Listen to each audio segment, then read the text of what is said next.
One thing that I guess in terms of the trip to China, he really liked to sort of do things that were unusual, that unexpected. Nixon going to China, or for example, he wanted to appoint a woman to the Supreme Court. So I think that's the similarity, the sort of desire to, surprise might be too strong of a word, but to, if you expect a conservative, you wouldn't expect, somebody like Nixon to sign the Clean Water Act and the Clean Air Act, all these types of Affirmative action. Yeah, affirmative action, right? So these programs that aren't necessarily his idea, they're usually out of Congress, but that he's not blocking them, right? And if he sees it as advancing either his political interest or a good idea, he likes to use the opportunity for what he considered good in that sense. And in terms of the world stage and meeting with leaders and dealing with foreign relations, that was really the reason he wanted to be president. Right? So like appointments to the court, while they're important, he sees them as important. They're really secondary to what to being the world leader. So going to China is certainly a very significant part of his presidency, and probably if he were around and you asked him, he would probably point to that as one of the most significant things in his presidency. So you win the 7th Erwin Griswold Prize, and on April 15th, 2015, you're in front of the United States Supreme Court, facing out to a crowd listening to you, and the book Nixon's Court. How did you feel looking out to that crowd, having been just introduced by Justice Antonin Scalia?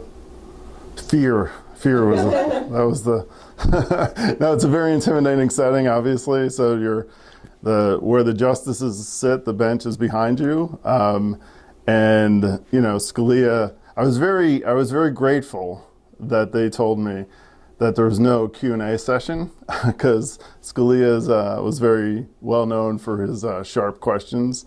So it was that lessened the fear a little bit. And my family was there, my parents, my brother and sister, my son and my wife. So it was an intimidating environment, but the people I was speaking to really knew the issues well. Many of them had clerked for justices that I was talking about. So it quickly became an enjoyable talk and a very enjoyable night. Did you learn much that night in the conversation? After you conclude, everybody applauds, and then they come up and say, "Hi, I talk." Right. Was there chatter afterwards? Yeah, there was a lot. Yeah, there was a lot of the men. Typically, there were men who had clerked for justices from that time period, and many of them older came up and told me stories about clerking or a particular case that I discussed during my talk. So I definitely learned a lot. Some of them questioned a couple things. So for example, in the talk, I say, when Nixon's seriously thinking about appointing a woman to the court, Chief Justice Berger says to Nixon, and this is on the tapes, so it's, I'm not making it up, it's there. There's a clear feeling from Berger that he doesn't want a woman on the court. And his clerk came up to me and said, he was surprised to hear that, right? And sort of, where can I find that? Where can I find the evidence? So there was some of that, but most of it was really good conversation. Did you go back and dictate to yourself, make notes, that these are maybe potential footnotes for a second edition? I don't think so, no. I didn't do that. I probably thought I was moving on to a new project, so I wasn't necessarily thinking that I would do a second edition. Is it lost on you that you got the Erwin Griswold Prize and he was the Solicitor General under Nixon?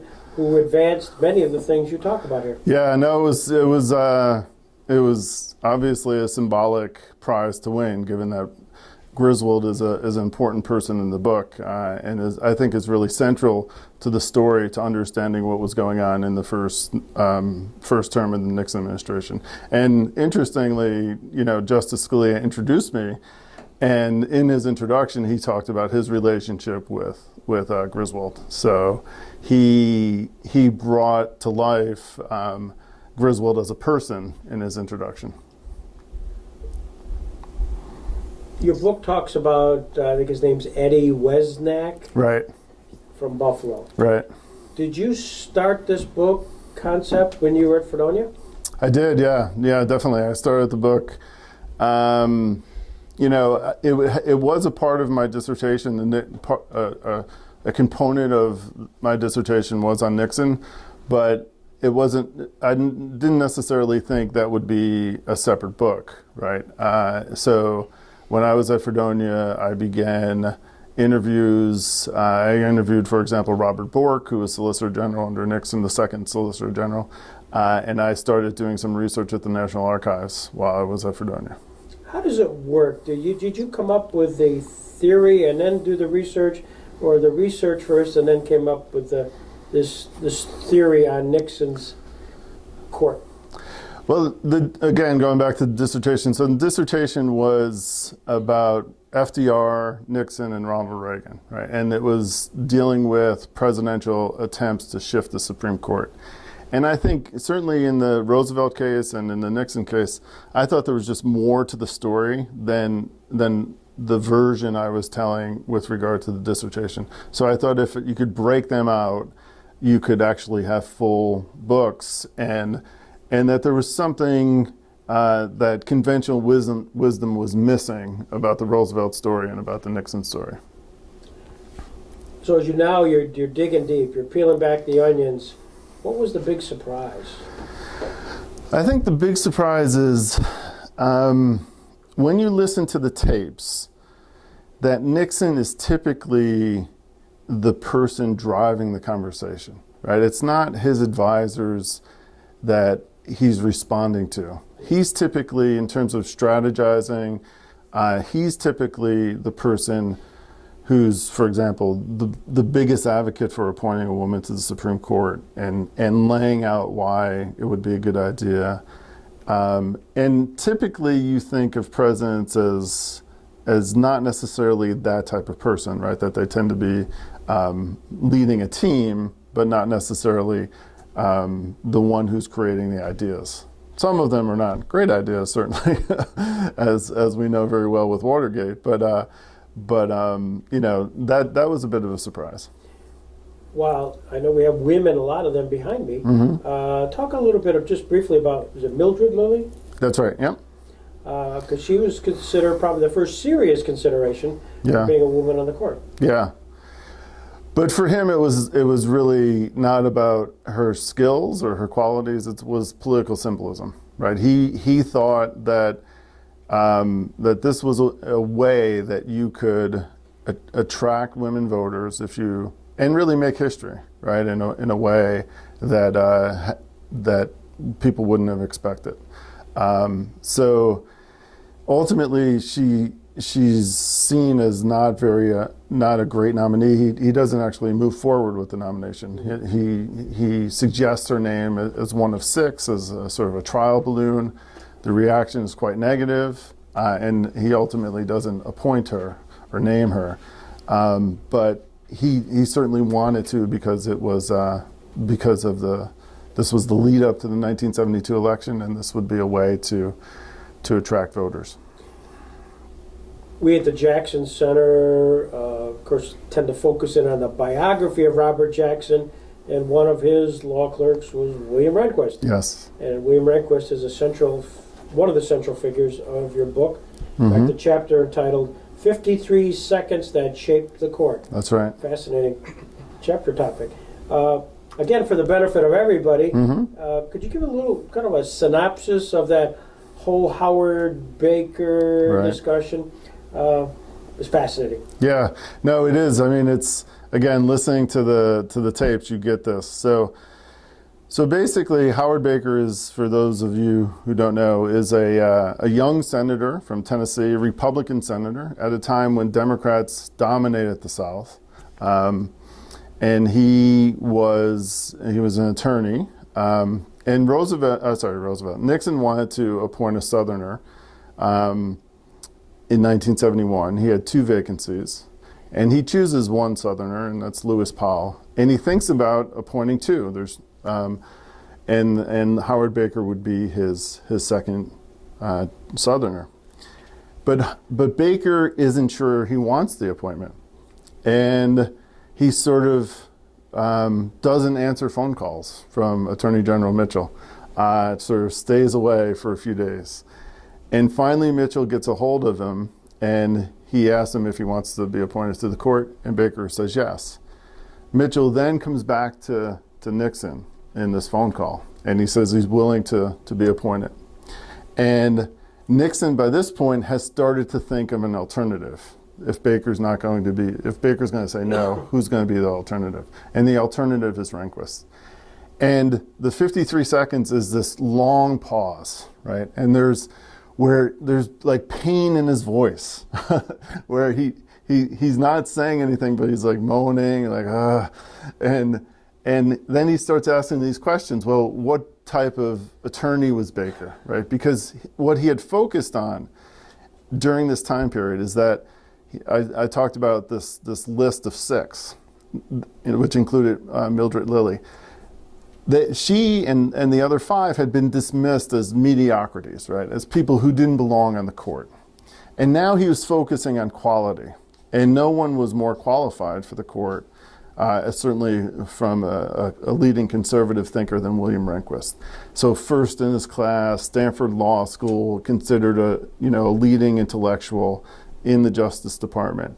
And when Mitchell comes back and says that Baker's ready to go, Nixon finally says, I've made up my mind. We're going to go with Rehnquist. It's not going to be Baker.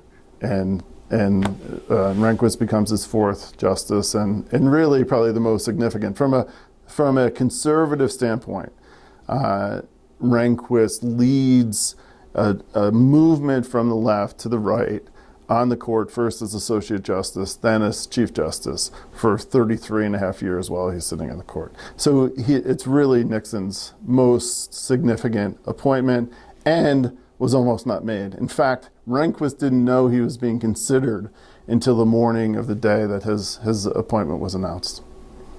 Just for the benefit of those behind us, he's quoted on the tape, which you got in your book. He has, quote, a hell of a record. Phi Beta Kappa, first in his class, law clerk to one of the great judges of this century. Yep. And practiced law as a lawyer's lawyer. Yep. So he, and further on the tape, because we got copies of that. Sure. Talks about Jackson, and we had John Dean was here a few years ago. Okay. And so we talked to him about sort of the same thing. Sure. In the middle of all that. And, yeah. And I think at one point Nixon referred to Rehnquist as Renberg. I mean, he just Yeah. He He doesn't have a great handle on the names, that's for sure. The premise of the book is really something fairly novel in the literature. That's what, and again, to be the educator for the Sure. students behind me, what is the principle of Nixon's court? Yeah, so, historically people have viewed Nixon's attempt to shift the court as a failure, right? Because if you think of many of the great decisions that come out of the early 1970s, late 60s, early 70s, the most significant one is Roe versus Wade. So it's a liberal decision. And 3 of Nixon's 4 justices are in the majority in that decision. Rehnquist is the sole dissenter of his 4 appointments. So therefore, the argument, or one of the phrases that has summarized Nixon's attempt to shift the court, is it's the counter-revolution that wasn't, right? That he promised in his campaign in 68 and in 72 to, in a sense, undo the Warren Court revolution, the liberal revolution under Earl Warren. and he failed, right? And my argument is that just sort of misunderstands what's going on. First of all, he's really not focused on a full-scale conservative revolution. He's focused on two issues, law and order issues, criminal justice issues, and school desegregation issues. And on those two issues, he succeeds. The court ultimately moves in a more conservative direction on criminal justice issues, probably most significantly by allowing the death penalty to be considered constitutional when in 72 it made a different decision. And in the case of busing, it limits busing to such an extent that desegregation isn't able to occur in the way that progressive reformers really would have wanted it to, right? So on those two issues, they succeed. And then the other side of the coin is Nixon's really using his appointments to the court and his litigation strategy to advance his political coalition, to build a coalition. And he does that famously well, right? In 1972, he wins 49 states, right? A historic landslide, nearly 60% of the vote. And what he does there is he builds a Republican, at least at the presidential level, a Republican coalition that will continue to elect Republican presidents, right? So Carter certainly wins in 76, but Carter wins despite Watergate, despite Ford's pardon of Richard Nixon. Carter wins with 50.1% of the vote. Gerald Ford stays up late in the night on election night because he thinks he might win. 1980, Reagan wins a very comfortable landslide. 1984, another 49 state electoral landslide. 1988, George H.W. Bush wins a comfortable election against Michael Dukakis. And in that, gives you the opportunity to appoint more conservative justices. So you get Nixon's 4, you get Reagan's 3, you get Bush's 2. So in 1992, you have all but one of those appointments are appointed by, all but one of the justices have been appointed by Republican presidents.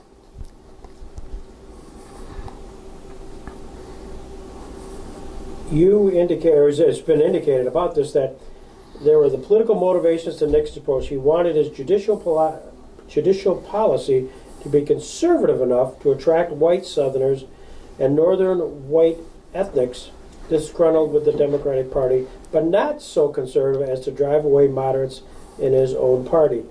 This was a review of the book. Is that in essence?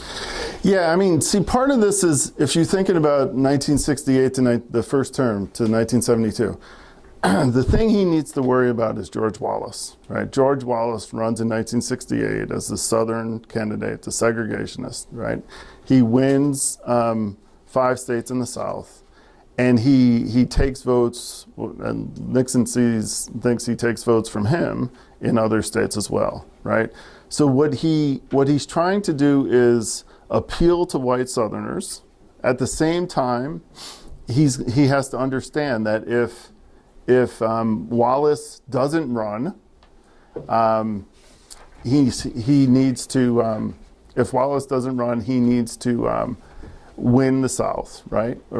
But if Wallace does run, then it's going to be an election much like 1968, a battleground state strategy in which he needs to attract northern voters. So he can't go too far he can't be Wallace, right, in terms of opposition to segregation, to desegregation. He can't be that type of candidate. He has to be somebody who potentially runs a national strategy, depending on what happens in 1972. You weave back to Eddie Wesnack. Right. How did you connect with Eddie Wesnack, Buffalo guy, owns a store? I mean, it's a fascinating. Yeah. And then we conclude with him. How did that happen? Well, so he is, to me, he sort of represents the type of voter in the Northeast that Nixon's trying to attract. So traditional Democrat who is at a period of time when many white ethnics who are culturally conservative are sort of disrupted by what's going on in the cities of America and on the campuses of America. So in Buffalo, there's a riot in 1967, right? Eddie brings a gun to his bar, right, to potentially ward off rioters, right? They never come. A police officer comes to his tavern and he tells him to go home, right? So he sort of represents this potential voter, the target voter of Nixon. He's the focus of a book by Klinkenberg called The Last Fine Time. So it's a book I read, and once I read it, I sort of, it's a book about sort of almost like a memoir about his life and the lives of those around him.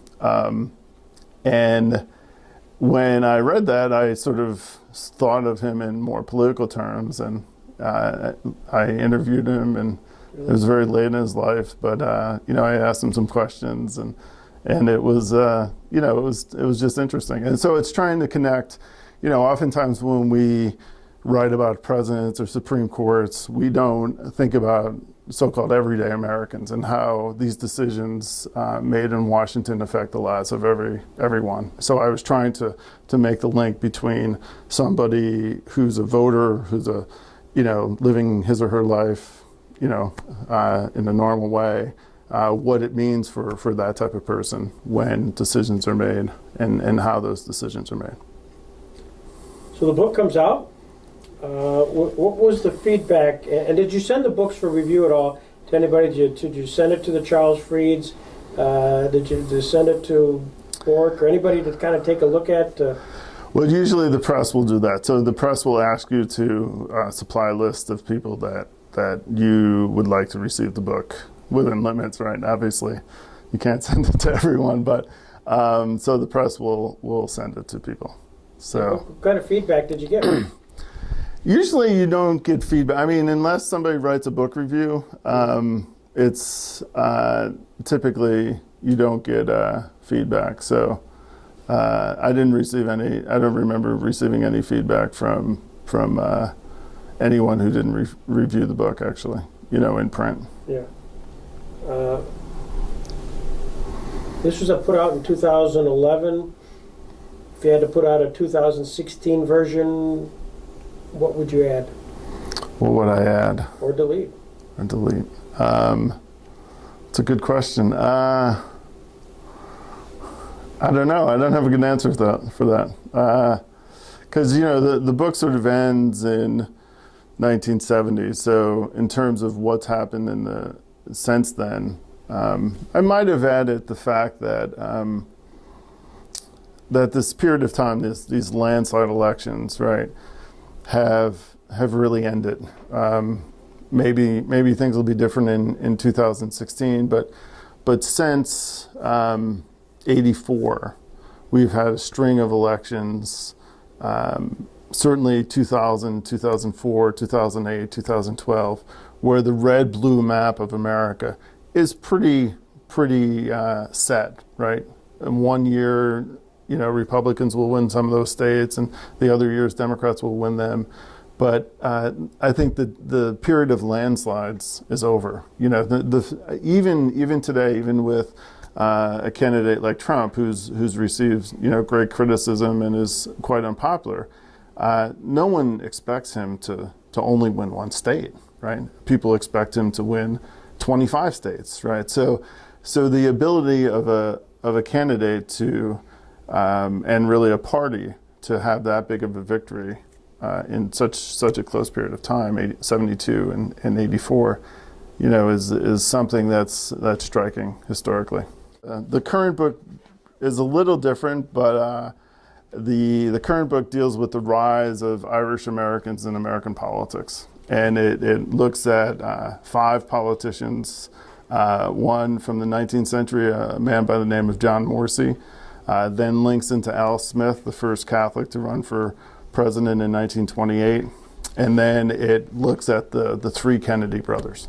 And in each of these chapters, each of those individuals will have a chapter. And in each of the chapters, it it's focusing not only on those individuals, but significant court decisions as well. So I'm trying to continue the presidential, not there, obviously only one of them is a president, but trying to continue the interaction between court decisions and politicians. By definition, were most, if not all, Irish politicians Democrats? Pretty much so. Yeah, pretty much so. Because there's a famous joke that, let's see if I can remember this right. And this woman's in the back of the church, and somebody whispers to her, and she says, the person whispers, "Did you hear what Councilman Murphy did?" And the other person says, "No, what? He's become a Republican." And she says, "No, I saw him in church last week." So the idea of being Catholic and being Democrat was certainly very much together, yeah. For the benefit of those who want to be authors like you, what guidance do you give folks in class when they say, "Hey, you've written 2 books, Professor McMahon. How would you recommend me generally to start thinking about that?" Yeah, I mean, that's really the toughest part, I think. Coming up with a question that you think is interesting, because these books take a very long time to write. So this is something you're really going to live with for a very long time. So coming up with a subject that's going to maintain your interest for a number of years, and really an interesting question that's solvable, that you can answer. And I would add that for me, I spend a lot of time on the writing, and that's really where I find a lot of joy in writing a book, is actually constructing phrases that I think sound really interesting or provocative, and writing and rewriting the first paragraph or the first few pages of that book. I probably read and reread 200 times, right, and changed. So I think if you really want to do something that you're proud of, you really need to be careful and to be willing to take the time to do it to the standards that you want to aspire to. This required a lot of research also, in addition, of course, to the writing. Sure. The two go sort of glove in hand. When are you able to say enough? Yeah. Because you could research till you're blue in the face and That's only right. maybe get one more footnote. But Yeah, it's always tough. I mean, I think at some point you sort of figure out what you're going to argue and come to the conclusion that the material, the evidence that you have is supports the argument to an extent that you're persuading people, right? That people will be persuaded. I mean, there's always something that you're going to miss, right? But almost to the very end, I was contacting the Nixon Library and having memos sent to me and tweaking something or adding something. So there's almost always, at the very end, there's always this sort of concern that you haven't done as much as you should have. But part of the reasons why it takes so long, and as an academic, one thing you do is you send papers out, right? Other people read them, you present at conferences, they get critiqued, you might write an article that gets critiqued. So the process itself allows you to be exposed to a great deal of material. did you change as a result of some of that critique process? Did you maybe vary a little bit in your conclusion? Certainly, my editor was very important in trying to make it all sort of tied. And a lot of times I think what happens with academic books is they don't fit together as a book, that they're sort of 6 individual chapters that are loosely connected. And I think the criticisms from him in particular, and some of the outside reviewers, the anonymous reviewers, I made it more into a single entity as opposed to a collection of chapters. So what's a question I get that you haven't asked? A lot of times, the most popular question is, how does it all relate to today, right? To what extent are there similarities today from 1968 or early 70s? So and I think you can. The court is, the court tends to get a great deal of attention when there's the potential shift in '68 from liberal to moderate, from in the '80s with Robert Bork from moderate to conservative, and today it's even probably more dramatic in the sense that it's potentially a conservative court shifting into one of the most liberal courts in recent memory. So, it's this election year and the potential. Obviously, we don't know how many justices will retire, but the potential is for if Donald Trump wins, it will be a much different court than if Hillary Clinton wins, assuming obviously they get their nominees confirmed. In the Nixon book, it's I don't know if it's serendipity or timing, but the four who actually retired were the four more liberals. Three of the four are first-rate liberals. Hugo Black, Abe Fortas, and who am I forgetting? Black, Fortas, and Harlan. John Marshall Harlan is one. I don't, and Warren, and Chief Justice Warren. Harlan's the fourth, who he's liberal on some issues, right? He's sort of quirky. He's conservative on some and liberal on certainly like free speech issues. He can be quite liberal. Thank you. Great. Thank you.